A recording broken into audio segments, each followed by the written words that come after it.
سبيل الدموع سبيل مريح هدى يا صاحي كي تستريح وغص الدعاء الخفي الصريح يسعك الفضاء الرحيم الفسيح سبيل الدموع.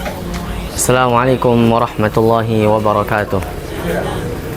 Alhamdulillahi ala ihsanih wa syukrullahu ala taufiqihi wa amtinani wa ashhadu an la ilaha illallah wahdahu la syarika lahu ta'ziman lisya'ni wa ashhadu anna Muhammadan abduhu wa rasuluh ad-da'i ila ridwani salawatullahi wa salamuhu alaihi wa ala alihi wa sahbihi wa man sara ala nahji wa istanna bi sunnati ila yaumil liqa'i amma ba'd. Segala puji kita limpahkan kepada Allah Subhanahu wa Ta'ala yang telah memberikan kepada kita semua berbagai nikmatnya, sehingga dengan nikmat-nikmat tersebutlah dan atas izin Allah lah kita masih bisa berkumpul di tempat yang insya Allah dimuliakan Allah ini. Salawat serta salam tak lupa kita curahkan kepada Nabi kita, junjungan kita, pemimpin kita, Nabi Muhammad Sallallahu Alaihi Wasallam, kepada keluarga beliau, para sahabat beliau, para pengikut beliau, dan kita selaku umatnya. Semoga kita mendapatkan syafaatnya di akhirat kelak. Amin ya rabbal alamin. Berdirinya saya di sini ingin menjelaskan sebuah hadis yang agung, yaitu tentang 3 amalan yang pahalanya akan terus mengalir walaupun orang tersebut telah wafat. Akhi, tahukah antum semua tentang kematian? Iya, kematian adalah pemutus segala kenikmatan. Sebagaimana Rasulullah SAW memerintahkan kita untuk sering-sering mengingat tentang kematian. Rasulullah bersabda, "Aksiru dzikra hadhimil ladzat." Perbanyaklah dengan mengingat pemutus segala kenikmatan. Jadi kenikmatan itu, kematian itu sendiri adalah pemutus segala kenikmatan. Dan kita tidak akan mengetahui kapan kematian itu menjemput kita, kapan kematian itu menghampiri kita. Entah ketika kita sedang mengaji, ketika kita sedang beribadah kepada Allah, ataupun na'udzubillah ketika kita sedang bermaksiat kepada Allah Subhanahu wa Ta'ala. Bahkan kita juga tidak akan mengetahui di bumi mana kita akan wafat. Allah Subhanahu wa Ta'ala berfirman di dalam kitabnya, "Wa ma tadri nafsum madza taksibu ghada wa ma tadri nafsum bi ayyi ardin tamut." Sesungguhnya tidak ada seorang pun atau tidak ada makhluk satu orang pun yang mengetahui apa yang akan ia lakukan di hari esok, dan tidak ada seorang pun yang mengetahui di bumi mana ia akan wafat. Jadi kematian adalah sebuah misteri yang tidak akan pernah terpecahkan. Maka dari itu kita sebagai seorang muslim hendaknya berbekal dengan amalan-amalan yang dengan amalan-amalan tersebut mempermudah kita menuju akhirat kelak. Dan Rasulullah SAW memberikan 3 amalan yang jika kita lakukan atau kita dapatkan, maka pahalanya akan terus mengalir walaupun kita sudah wafat. Rasulullah SAW bersabda, "Idza matal insan inqata'a anhu 'amaluhu illa min thalath." Apabila manusia telah wafat, maka terputuslah segala amalan-amalannya, illa min salas, kecuali 3 perkara. Illa min shadaqatin jariyah, kecuali dari sedekah jariyah, au ilmin yuntafa'u bih, atau ilmu yang bermanfaat, au waladun salihan yad'u lah, atau anak yang soleh yang mendoakan orang tuanya. Baik, kita bahas satu persatu. Yang pertama adalah sedekah jariyah.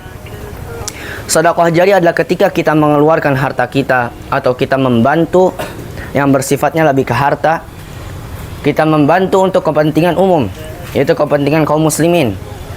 Seperti kita membangun masjid, membangun pondok pesantren, atau hal lain sebagainya yang bermanfaat untuk kepentingan umum dan kaum muslimin. Terlebih lagi ketika kita membangun sebuah masjid, dan ia memiliki keutamaan tersendiri. Sebagaimana Rasulullah bersabda, "Man bana masjidan lillahi ta'ala bana Allahu lahu baitan fil jannah." Barang siapa yang membangun sebuah masjid, atau dalam hadis lain, walaupun sekecil sangkar burung, maka Allah akan membangunkan baginya rumah di surga dengan catatan dia ikhlas lillahi ta'ala. Itulah yang pertama. Yang selanjutnya adalah au ilmin yuntafa'u bih, atau ilmu yang bermanfaat. Akhi, ilmu itu terbagi menjadi dua, ilmu yang bermanfaat dan ilmu yang tidak bermanfaat. Dan Rasulullah SAW sangat berlindung dari ilmu yang tidak bermanfaat. Dalam doanya Rasulullah berkata, Allahumma inni as'aluka min ilmin la yanfa'. Ya Allah, aku berlindung kepadamu dari ilmu yang tidak bermanfaat. Maksud dari ilmu yang tidak bermanfaat adalah ilmu yang tidak bisa menjadikan seorang tersebut menjadi khasyah, menumbuhkan rasa takut kepada Allah Subhanahu wa taala. Itulah ilmu yang tidak bermanfaat. Akan tetapi dengan ilmu yang bermanfaat, ilmu tersebut dapat menjadikan seorang itu lebih takut kepada Allah Subhanahu wa taala. Dalam keadaan apapun, ia merasa selalu diawasi oleh Allah Subhanahu wa taala. Atau ilmu yang bermanfaat lainnya adalah ketika kita mengajarkan ilmu tersebut kepada orang lain, mengangkat kebodohan pada diri kita dan mengangkat kebodohan atas diri orang lain. Maka ketika kita ditanya mana yang lebih afdol antara orang ahli ilmu ataukah orang ahli ibadah, maka kita jawab dua-duanya afdol. Akan tetapi yang lebih afdol adalah orang yang ahli ilmu. Karena kenapa? Karena ahli ilmu ia bermanfaat untuk orang lain dan dirinya juga. Adapun jika ahli ibadah, ia hanya bermanfaat untuk dirinya sendiri tanpa bermanfaat untuk orang lain.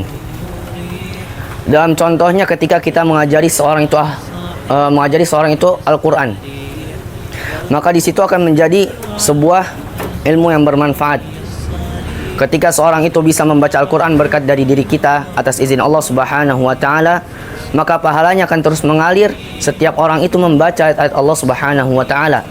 Bukankah Rasulullah SAW pernah bersabda, "Man da'a ila huda, kana lahu minal ajri mithlu ujuri man tabi'ahu la yanqusu dzalik min ujurihim syai'a." Atau kama qala, barang siapa man da'a, yang mengajak atau memanggil kepada suatu kebaikan, lalu diikuti kebaikan tersebut oleh orang lain, maka baginya pahala tanpa mengurangi pahala orang yang berbuat kebaikan tersebut. Itu adalah bagian kedua, yaitu ilmu yang bermanfaat. Dan yang ketiga adalah awaladun salihin yad'ulah. Yang terakhir adalah anak yang soleh yang selalu mendoakan orang tuanya yang sudah wafat. Ketika kita diberikan umur panjang, Allah izinkan kita memiliki keluarga, memiliki anak, maka aset terpenting, aset yang paling berharga bagi diri kita adalah anak kita. Mau kita dikasih gunung emas, tapi dibandingkan dengan anak yang soleh, maka lebih berharga anak yang soleh. Karena kenapa? Harta ketika kita sudah wafat itu akan ditinggalkan di dunia. Akan tetapi anak yang soleh yang selalu mendoakan kedua orang tuanya yang sudah wafat, itu pahalanya akan terus mengalir walaupun kita sudah wafat. Makanya kiat-kiat agar memiliki anak yang soleh, diantaranya adalah yang pertama, membenarkan diri kita sendiri. Karena apa? Karena anak adalah cerminan dari diri kita sendiri. Yang kedua adalah selektif dalam memilih pasangan. Karena kenapa? Karena yang membersamai anak kita kelak adalah istri kita. Ketika kita keluar dari rumah, kita bekerja seharian, maka yang di rumah bersama anak kita adalah istri kita. Ketika istri kita solihah, maka insya Allah anak kita pun akan menjadi orang yang solih ataupun solihah. Dan ketika kita memilih pasangan yang solihah, maka hendakkah kita membenarkan diri kita sendiri dahulu. Allah Subhanahu wa taala berfirman, al-khabithatu lil-khabithina wal-khabithuna lil-khabithat. Perempuan yang buruk hanya untuk laki-laki yang buruk, dan laki-laki yang buruk hanya untuk perempuan yang buruk. Wat-thayyibatu lit-thayyibina wat-thayyibuna lit-thayyibat. Dan perempuan yang buruk, yang baik akan untuk laki-laki yang baik, begitu pula sebaliknya. Maka perbaiki diri kita terlebih dahulu sebelum kita memperbaiki orang lain. Yang selanjutnya adalah yang ketiga, kita menempatkan anak kita pada lingkungan yang benar. Karena kenapa? Setelah kita mencoba secara internal dari diri kita, dari keluarga kita, alangkah baiknya kita mencoba secara eksternal, yaitu dari lingkungan kita. Entah dia berteman, selektiflah dalam memilih teman, karena teman itu menarik. As-sahibus sahib, teman itu menarik. Yang selanjutnya adalah al-mar'u ala dini khalili, falyanzur ahadukum man yukhalil. Agama seseorang itu sebanding dengan agama temannya, maka lihatlah siapa yang menjadi teman karib kita. Maka ketika kita sudah mencoba secara internal, kita awasi secara eksternal, itu dengan siapa ia berteman. Seorang ulama pernah berkata, temanilah manusia itu sebagaimana engkau menemani api. Ambillah manfaatnya dan berhati-hatilah, karena dia akan membakar dirimu atau membahayakan dirimu. Yang selanjutnya adalah memasukkannya ke dalam pondok atau sekolah yang berbasis agama. Karena kenapa? Karena seorang yang memiliki agama dalam dirinya, ia akan menumbuhkan dalam dirinya itu rasa khasyah atau mendekatkan diri kepada Allah, atau ia akan selalu berbuat dengan perbuatan ahli ibadah atau perbuatan yang baik.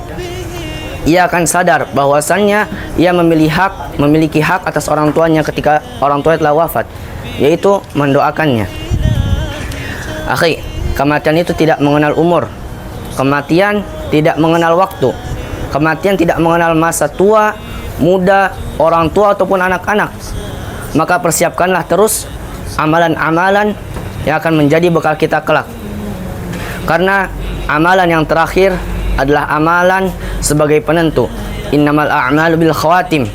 Sesungguhnya amalan itu yang dinilai pada akhirnya. Karena ada sebagian orang yang beramal dengan ahli ibadah, amalan ahli surga, hingga antara dirinya dengan surga tinggal beberapa hasta lagi dalam sabda Rasulullah SAW. Akan tapi catatan takdir mendahulunya sehingga ia di akhir hayatnya berbuat dengan perbuatan ahli neraka sehingga ia pun masukinya.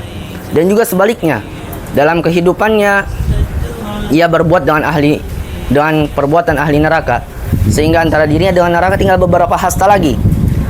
Akan tetapi catatan takdir telah mendahulunya sehingga di akhir hayatnya dia berbuat dengan perbuatan ahli surga sehingga ia pun memasukinya. Ingat, kematian adalah misteri yang tidak pernah terpecahkan. Maka bersemangatlah dalam beribadah kepada Allah. Isilah hari-hari kita dan beribadah kepada Allah, karena kematian, karena kita diwafatkan di atas apa yang sering kita lakukan setiap harinya. Wallahu ta'ala alam bisawab. Wa sallallahu ala nabiyyina Muhammadin wa ala alihi wa sahbihi wa sallam. Wassalamualaikum warahmatullahi wabarakatuh.